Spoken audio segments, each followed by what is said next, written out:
है welcome back in lecture number 7C, जिसमें आज हम करने वाले हैं परम्यूटेशंस।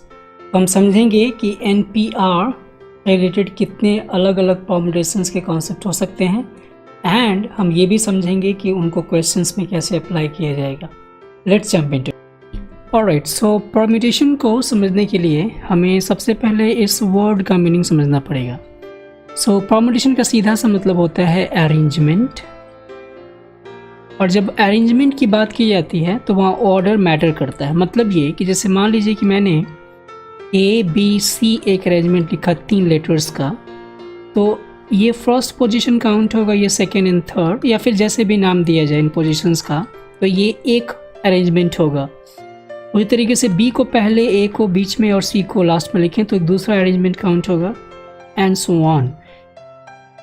ये सारे जो ABC, BAC, ACB, BCA, CBA and CAB, ये 6 डिफरेंट अरेंजमेंट्स मिल रहे हैं। वो ABC लेटर्स को परम्यूट करने के डिफरेंट वेज हैं या फिर डिफरेंट परम्यूटेशंस हैं। इन सब चीज़ों का थोड़ा बहुत अंदाज़ा आपने पिछले 2 लेक्चर्स में लगा लिया होगा, बिकॉज फर्स्ट लेक्चर जो था वो था फंडामेंटल रूल ऑफ काउंटिंग, और उस पर मैंने कुछ प्रॉब्लम्स बताए थे जिसमें हमें कुछ नंबर्स कंस्ट्रक्ट करने थे, और उसमें भी इसी तरीके की चीज़ों को अप्लाई करना पड़ता था। अब इस परम्यूटेशन के लिए कुछ स्पेसिफिक केसेस हैं जिसमें हम डायरेक्ट उसको फॉर्मुलेट कर सकते हैं, और कई बार हमें जो फॉर्मूले मिलेंगे वो होंगे NPR के फॉर्म में, या फिर डायरेक्टली हम उनको जनरलाइज्ड वे में समझ सकते हैं। तो इसमें सबसे पहले समझते हैं the number of permutations of n different things taken eight a time is given by NPR। मतलब अगर NPR कहा जाए तो ये सिंबल इस चीज़ को भी डिनोट करता है कि अगर हमारे पास n वस्तुएं हों और उनमें से R वस्तुओं को लेके हमने अरेंज किया हो तो उसकी संख्या NPR की वैल्यू के बराबर होगी। इसको दूसरे शब्दों में कहा जाए तो इसका कहने का मतलब ये है कि आपके पास R प्लेसेस हैं और n वस्तुएं हैं, तो R प्लेसेस पे n वस्तुओं को अरेंज करने का क्या तरीका होगा। ऑब्वियसली कुछ वस्तुएं छूट जाए अगर n की वैल्यू R से बड़ी है तो, और चूंकि हम यहाँ पे फॉर्मूला लगा रहे हैं NPR, तो ये तभी पॉसिबल होगा जब n की वैल्यू R से बड़ी होगी या फिर उसके बराबर होगी। तो यहाँ पे मैं ये समझाने का प्रयास करता हूँ कि आखिर में ये number of permutations n different things taken eight a time, ये NPR कैसे हो जाता है। तो आप सोचिए हमारे पास ये n वस्तुएं होंगी और R प्लेसेस होंगे। ये जो हैं हमने रख दिया R प्लेसेस, और हमारे पास n वस्तुएं हैं, तो पहले प्लेस को फिल करने का तरीका क्या होगा। ऑब्वियसली n, और चूंकि n डिस्टिंक्ट थिंग्स हैं आप उनको रिपीट तो करोगे नहीं, आप एक ही वस्तु को 2 स्थान पर रख नहीं सकते। इसलिए जब इस स्थान को हमने n में से किसी एक से फिल किया होगा तो जो दूसरा स्थान होगा उसके लिए अब फिल करने वाले वस्तुओं की संख्या कितनी हो जाएगी, n-1। एग्जैक्टली, ये हो जाएगा n-1। ये हो जाएगा क्या, n-2। ये हो जाएगा n-3 चीज़ों से भरी जा सकती हैं, एंड सो ऑन। आप सोच के देखिए कि अगर मैं ये rth प्लेस रखता हूँ तो इसको भरने का क्या तरीका होगा। अब आप एक पैटर्न यहाँ ऑब्जर्व कीजिए, दिस इज rth प्लेस, तो n-4, n-5 and so on. तो n के ही टर्म में rth प्लेस को भरने का क्या तरीका, आप सोच के देखिए कि जो पहला स्थान था वो n-0 था, जो दूसरा स्थान था उसको फिल किया n-1, तीसरे स्थान को n-2। तो अगर आप rth स्थान को फिल करोगे तो क्या पाओगे, वो आप पाओगे n-r-1, बिकॉज आप कल्पना करके देखिए कि चौथे स्थान के लिए n-3 है, यानी कि अगर मैं इस r की जगह 4 रखूंगा so obviously I will get n-3 there. Alright, इसका मतलब कि अगर मैं इसको यहाँ पे कंबाइन करके लिखना चाहूँ टोटल नंबर ऑफ वेज, तो क्या लिखना चाहूँगा, n into n-1, n-2 dot and n-r+1। इसको ओपन करने के बाद आप यहाँ देखिए हमने R प्लेसेस को ले लिया, इसके आगे कितने प्लेसेस बच जाते अगर मुझे पूरे n को रखना होता तो, ऑब्वियसली n-r। तो अगर मैं यहाँ पे आगे n-r फैक्टोरियल से मल्टीप्लाई कर दूं तो उन सभी रिक्त स्थानों को जो n-r बच गए थे उनको फिल करने के ये तरीके शामिल हो जाएंगे इसमें। और चूंकि हम इसको प्रिजर्व रखना चाहते हैं तो इसी n-r फैक्टोरियल से हमें क्या करना पड़ेगा, डिवाइड करना पड़ेगा, ताकि वो वही रह पाए जो हम चाहते हैं कि r प्लेसेस को n चीज़ों से भरने के तरीके। तो क्या होगा इससे, अब ये ऊपर का जो टर्म होगा वो बन जाएगा क्या, n फैक्टोरियल। वाई, बिकॉज ये n-r फैक्टोरियल को जब एक्सपेंड करोगे तो लास्ट तक चला जाएगा 1 तक, और यहाँ n-r फैक्टोरियल नीचे पहले से मौजूद है, इसलिए अब n factorial divide by n-r factorial को हम लिख सकते हैं क्या, npr। And so you can now say that the number of permutations of n different things taken r at a time is given by npr। मैं विश्वास रखता हूं कि आपने इसको समझ लिया होगा। नाउ अब इसको क्वेश्चन में कैसे अप्लाई करेंगे डायरेक्टली, यहाँ पे 2 क्वेश्चंस लिए मैंने, इनको हम करते हैं। जो पहला क्वेश्चन है वो हाउ मेनी वर्ड्स विथ और without meaning can be made from the letters of the word Monday assuming that no letter is repeated if. जो पहला पार्ट है उसने पूछा है कि 4 letters are used at time, और इसमें मंडे में कितने लेटर्स हैं टोटल, काउंट कीजिए, MON and DAY। So we have total 6 letters, और हमारे पास 4 लेटर्स को यूज़ करने का पूछा गया। इसमें सभी लेटर्स डिस्टिंक्ट हैं, आप देख लीजिए, तो इसलिए क्या हो जाएगा ये 6P4, that's it. Now all letters are used at a time, तो अगर सभी लेटर्स को यूज़ करना होगा तो हम क्या करेंगे, दैट इज 6P6। हालांकि इसको कैलकुलेट कर सकते हैं, ये हो जाएगा 6 factorial and that is 6 minus 4 factorial, और ये कितना हो जाएगा 6 into 5 times 4 into 3 and into 2 and divide by 2। So 2 से 2 कैंसिल हो जाएगा and what we get is 360 I believe. 6P6 की वैल्यू कितनी हो जाएगी, 6 factorial and divide by 6 minus 6 factorial, and that is going to be 0 factorial in denominator, so we'll get 6 factorial only. Now all letters are used but the first letter is a vowel। तो जैसे ही हमारे पास कोई एक particular place के लिए एक condition आ जाएगा तो हमें वहाँ पे डब्बे वाले मेथड का सहारा लेना पड़ेगा, क्योंकि हम ये देखना चाहते हैं कि उस फर्स्ट प्लेस पे कौन कौन सी वस्तुएं आ सकती हैं। तो यहाँ मंडे में कितने वॉवल्स हैं ये आप चेक कीजिए, that is O and A, that 2 vowels are only there. तो आप इस प्लेस को फिल करने के लिए कितने कौन कौन से लेटर्स ले सकते हो, O एंड U। एंड अब इसको फिल करने के तरीके कितने हो जाएंगे, 2 ways। And since no letter is repeated of course, तो इस वजह से यहाँ पे कोई एक गया होगा और 6 में से कोई एक चला गया, यानी कि हमें 5 बच गए 5 लेटर्स। तो इसको फिल करने का तरीका हो जाएगा 5 ways, इसको फिल करने का तरीका हो जाएगा 4 ways एंड इसको फिल करने का होगा 3 ways। आप इसको ऐसे भी सोच सकते हो कि हमारे पास 5 लेटर्स हैं, 5 डिस्टिंक्ट्स हैं, और उनको 3 जगहों पे बिठाना है, अरेंज करना है। तो ये 5 इंटू 4 इंटू 3 जो होगा वो एग्जैक्टली 5P3 के बराबर ही होगा।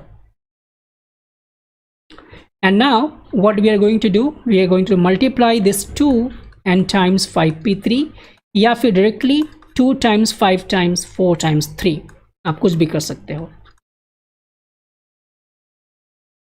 तो ये आंसर हो जाएगा कितना, 240 I believe. Oh no, it should be 120। तो आगे इस क्वेश्चन को करने से पहले मैं आपको कुछ चीज़ें बताना चाहता हूँ। अगर आपसे कोई पूछता है number of ways of arranging all n objects, और इसको दूसरे शब्दों में कहा जाए कि number of ways of permutations taken और ऑब्जेक्ट्स टुगेदर, तो इसके लिए आप सीधे लिखते हो ना NPN, क्योंकि n ऑब्जेक्ट्स हैं तो, और NPN कितना हो जाएगा, n फैक्टोरियल जब कैलकुलेट करोगे। तो you don't have to calculate every time, यहाँ पर डायरेक्टली आप कर सकते हो कि number of arrangement of n objects is n factorial, जैसा कि आपने यहाँ पे देखा था सेकेंड वाले केस में। इस 6 लेटर्स को सभी को यूज़ करके अगर हमें अरेंज करना पड़े तो ये जाएगा 6 factorial directly.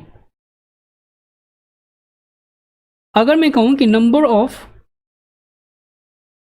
ways of arranging only one object, और हमारे पास n ऑब्जेक्ट्स गिवन है, तो क्या हो जाएगा np1, और np1 को जब कैलकुलेट करोगे तो you will get only n। सो आपको ध्यान रखना चाहिए कि np1 का वैल्यू जो होगा वो n होगा, या फिर number of ways of arranging n objects taken one at a time is going to be n। आप समझ सकते हो क्योंकि हमारे पास n वस्तुएं हैं, इस वजह से हर एक वस्तुओं के अरेंजमेंट की संख्या चूंकि एक है, इसलिए सभी वस्तुओं को अरेंज करने की संख्या कितनी हो जाएगी, n हो जाएगी। सिमिलरली आपसे पूछूं कि np0 क्या है, सो np0 है the number of ways of arranging n things at 0 places. तो अगर हमारे पास n चीज़ें हैं और कोई स्थान ही नहीं उनको अरेंज करने का, तो हम क्या कह सकते हैं, there is no way to arrange. लेकिन ये भी एक तरीका काउंट होगा जिससे हम उसको अरेंज नहीं कर पा रहे हैं, इसलिए इसकी वैल्यू कितनी हो जाएगी 1। जब आप कैलकुलेट करोगे तो you will get 1 because it is n factorial and divide by n factorial, so it is 1 basically. Alright, तो ये जो 3 चीज़ें थी जो मुझे बतानी थी। अब बढ़ते हैं आगे अपने क्वेश्चन पे। Okay, so this question is 8 chairs are numbered 1 to 8. 2 women and 3 men wish to occupy 1 chair each.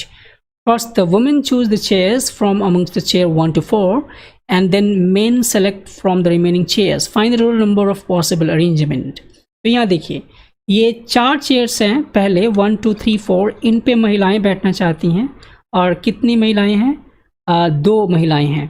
तो इनको फिल करने के लिए चूँकि हमारे पास 4 स्थान हैं और 2 ही महिलाएं हैं, तो हम लिख सकते हैं ना 4p2,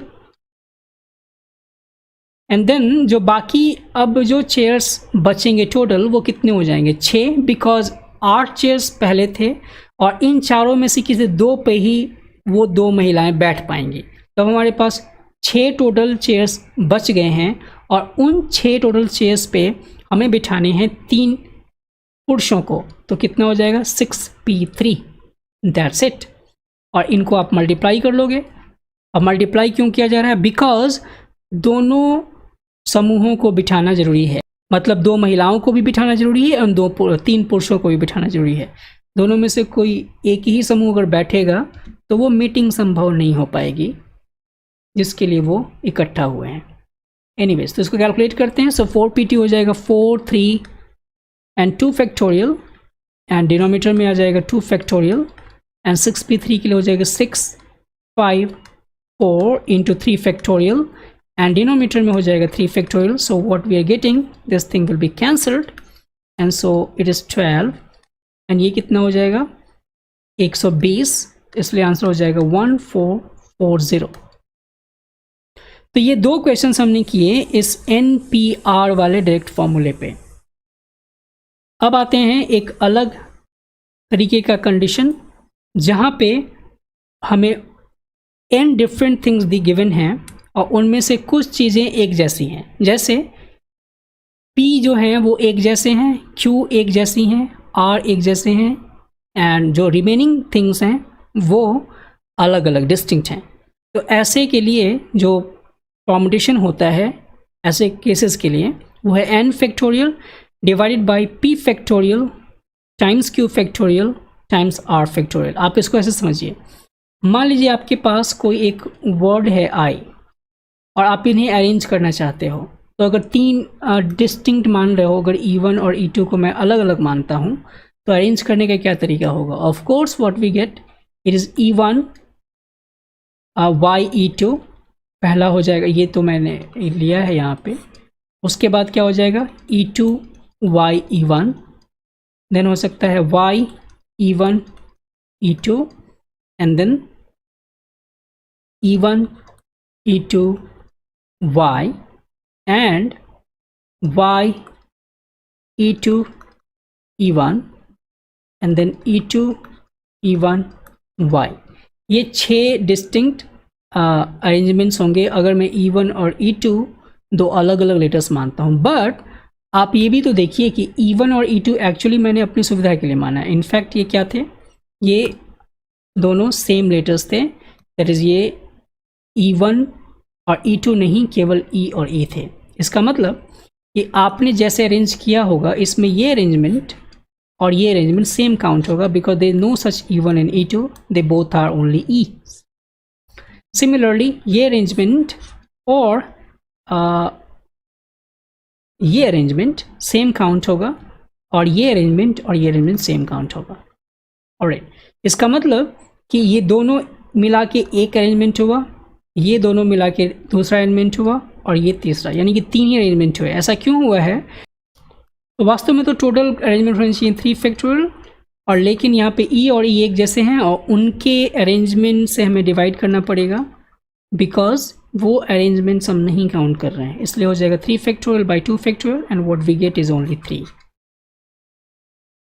इसके आधार पे ये क्वेश्चन है, इसको हम करने का प्रयास करते हैं. कहा गया how many different words with और without meaning can be formed using letters of the word mathematician. तो सबसे पहले आप ये चेक करोगे कि इसमें कितने टोटल लेटर्स हैं, यानी कि n की संख्या ढूंढोगे आप. तो n की संख्या कितनी हो जाएगी अगर आप टोटल काउंट करोगे? So you will get 1 2 3 4 5 6 7 8 9 10 11 12. So n की वैल्यू 12 है. और आप ये भी देखो कि कौन कौन से लेटर्स एक जैसे रिपीट हो रहे हैं.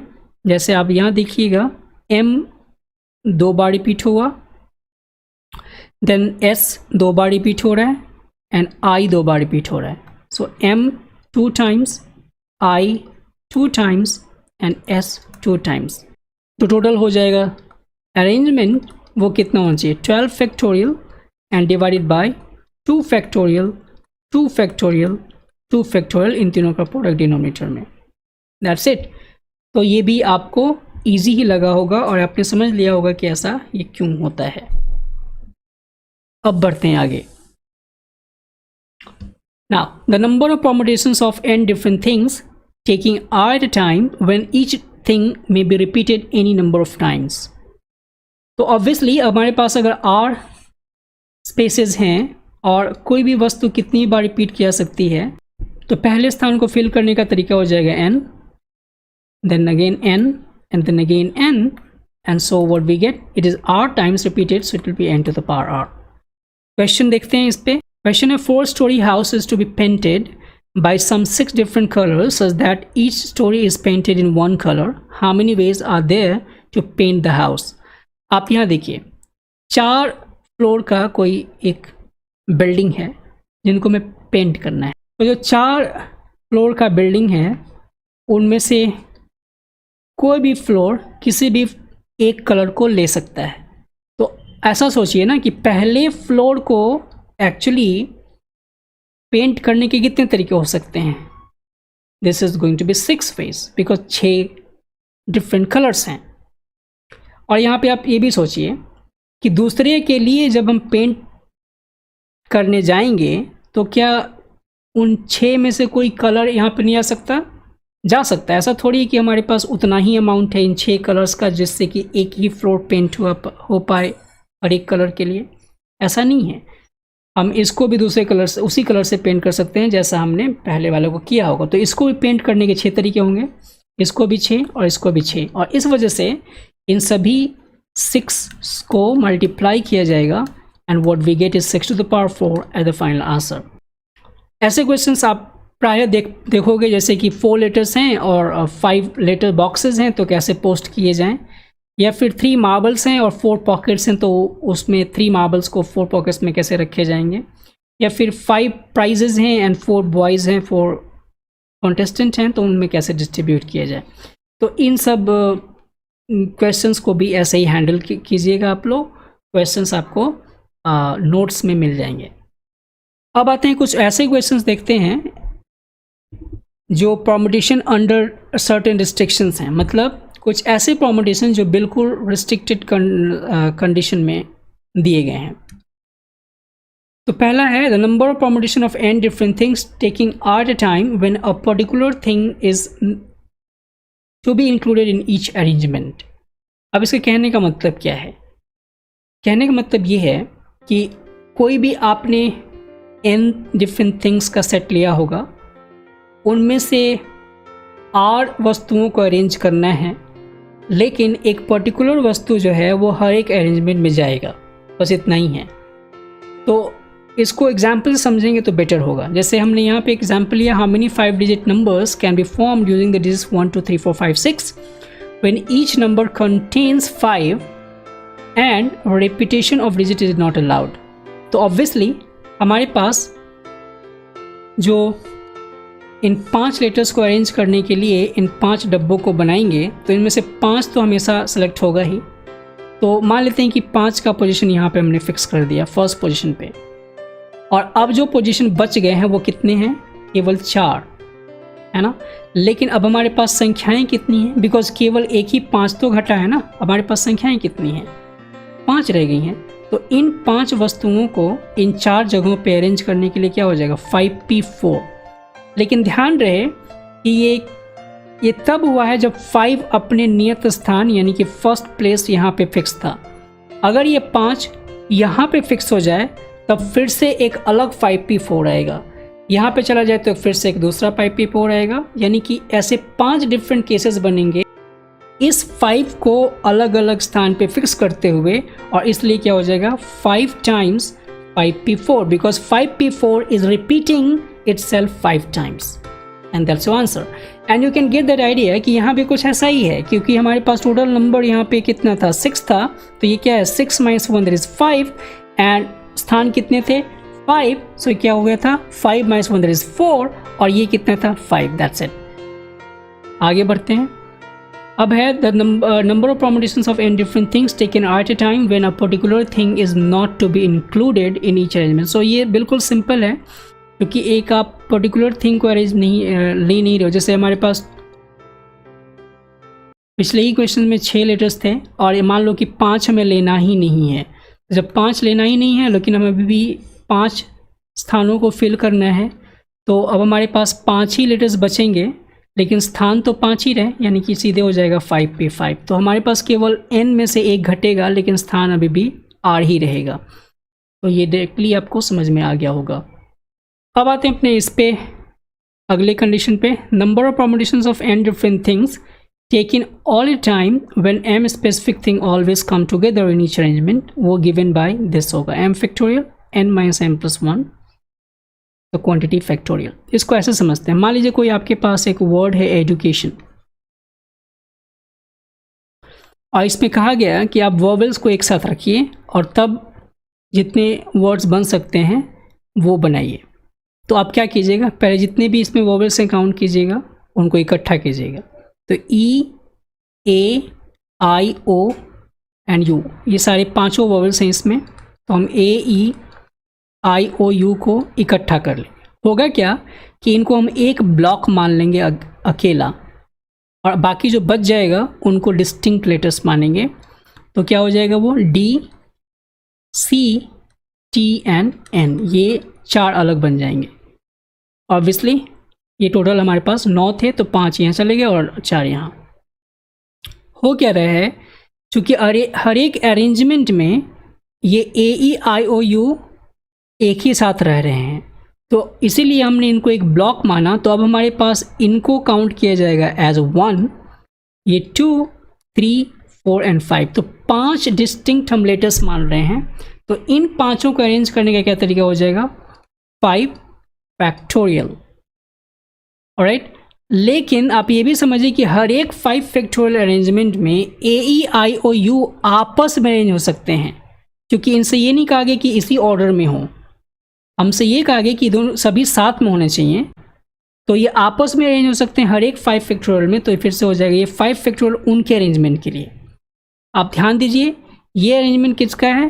द अरेंजमेंट ऑफ, ये 5 फैक्टोरियल किसके लिए है? ये the number of permutations of A, E, I, O, U while remaining together. ये सभी वर्बल्स जब एक साथ हैं लेकिन आपस में अरेंज हो सकते हैं, तो इसके लिए 5 फैक्टोरियल है। और ये 5 फैक्टोरियल कैसे है कि जो ये 5 डिस्टिंक्ट लेटर्स आपको दिख रहे हैं जिसमें ए, ई, आई, ओ, यू को एक ब्लॉक कंसिडर किया गया है, उसके आधार पे इन 5 को अरेंज करने का तरीका होगा। तो हम अब समझ चुके हैं कि जब कुछ चीज़ें एक साथ हों तो उनको अरेंज करने का क्या तरीका होगा। इसी के आधार पे एक और क्वेश्चन देखते हैं। हाउ मेनी वर्ड्स विद और without meaning can be formed using all the letters of the word equation the time that the vowels and consonants are together.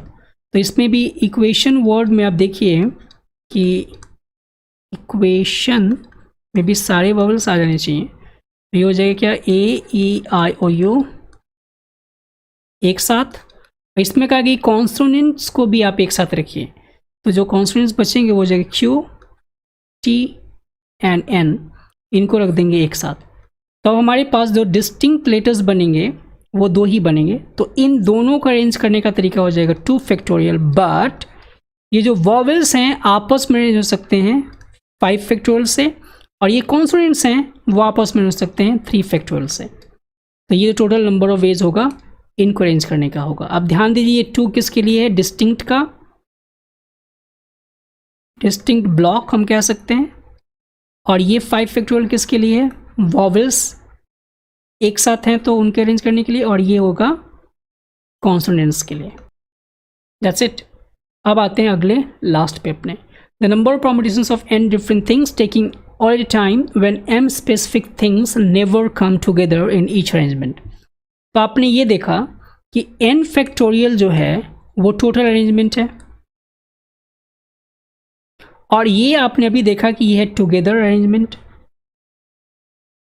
When m things are together. तो total में से जब together वाले veg को subtract कर लेंगे तो क्या बच जाएगा, not together. It's so simple.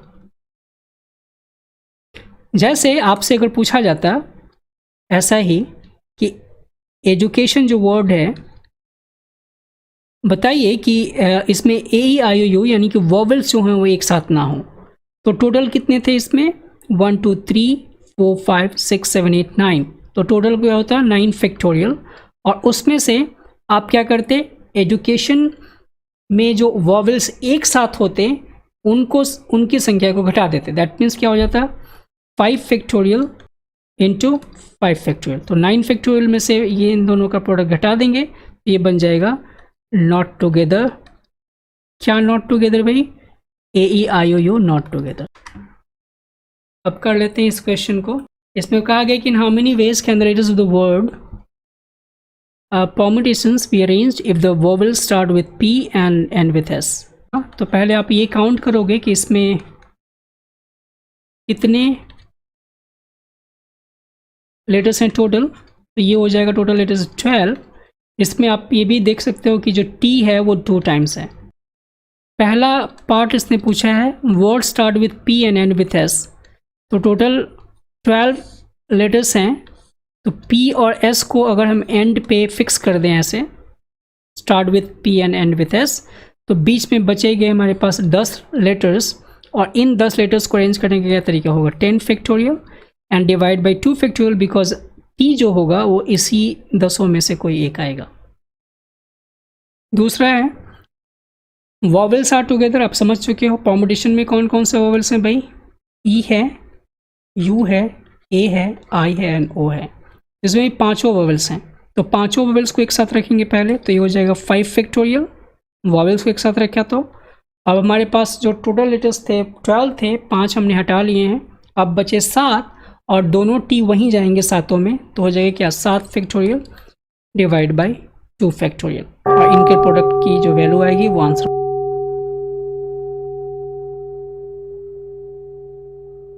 There are always 4 letters between P and S। तो P एंड S के बीच में हमेशा 4 लेटर्स होने चाहिए। तो इसमें भी क्या करेंगे, P यहाँ पर रख देते हैं, और 1 2 3 4, और फिर S का स्थान यहाँ पे आ सकता है। तो अब आपको देखना होगा, ये तो हमारे पास 4 लेटर्स हैं, और इन दोनों को हमने फिक्स कर दिया, तो अभी भी तो 10 ही टोटल स्पेसेस बचेंगे, प्लेसेस बचेंगे, जिनको हम उन बाकी 10 लेटर्स से फिल करेंगे। तो तरीका ढूंढ पाएंगे वो है कितना, 10 फैक्टोरियल बाई 2 फैक्टोरियल। 2 फैक्टोरियल क्यों, बिकॉज T उन्हीं 10 में किसी 2 जगह जाएगा। नाउ ये तो पहला केस हुआ जब P और S इतनी दूरी पे हैं। ऐसा भी तो हो सकता है ना कि P यहाँ पे चला जाए और S यहाँ पे चला जाए। तो अब आपको काउंट करना होगा कि ऐसे कितने केसेस हो सकते हैं जब P और S आपस में उतनी दूरी बनाए रखें जिसमें 4 लेटर्स उनके बीच में फिट हो सकें। तो आप पाओगे कि ऐसे 7 डिफरेंट पोजीशंस बनेंगे। आखिर में 7 कैसे हो इसको समझते हैं। P और S का ये पहला केस था जिसमें P पहले स्थान पे था और S छठे स्थान पे था। अब देखिए तभी तो इनके बीच में 4 का गैप आएगा। अब क्या हो सकता है, अगर ये चला जाए दूसरे स्थान पे तो ये चलना चाहिए 7वें स्थान पे, ये 3 पे जाएगा तो ये 8वें स्थान पे जाएगा, ये अगर 4 पे जाएगा तो ये चला जाएगा कितने स्थान पे, 9th स्थान पे। ये हो जाएगा 5 तो ये चला जाएगा 10, ये चला जाएगा 6 तो ये होगा 11 और ये 7वें स्थान पे तो ये हो जाएगा 12वें स्थान पे, क्योंकि 12 के बाद कोई स्थान नहीं बचा है क्योंकि 12वां स्थान सबसे लास्ट का स्थान है। तो इस तरीके से 7 डिफरेंट प्लेसेस या केसेस बनेंगे जिसमें ये 10 फैक्टोरियल बाई 2 फैक्टोरियल हो सकता है। लेकिन आप क्वेश्चन को ज़रा गौर से देखिए, इसमें कहा गया there are always 4 letters between P and S, but इसने ये नहीं कहा है कि P पहले लिखा जाएगा कि S पहले लिखा जाएगा। इस वजह से जब इनको स्विच कर दिया जाए, मतलब S को यहाँ और P को यहाँ, तब भी इनके परमुटेशंस पॉसिबल हो सकते हैं, वैसे जिसमें P और S के बीच में 4 लेटर्स मौजूद हों।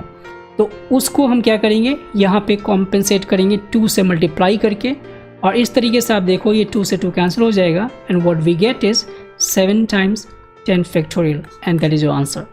अगर स्ट्रिक्टली ये P और S का ऑर्डर एग्जैक्टली वैसा ही है मेरी समझ से, तब तो आंसर होगा 7 × 10 फैक्टोरियल। लेकिन अगर P और S का स्थान चेंज हो सकता है तो उस केस में इस 2 से मल्टीप्लाई करना पड़ेगा। That's it. ऑलराइट, तो ये था लेक्चर नंबर 7 से जिसमें हमने परमुटेशन को समझा। अगले लेक्चर यानी कि 7D में हम समझेंगे कॉम्बिनेशन, दैट इज सिलेक्शन वाले problem. So till then take care and keep doing mathematics. See you.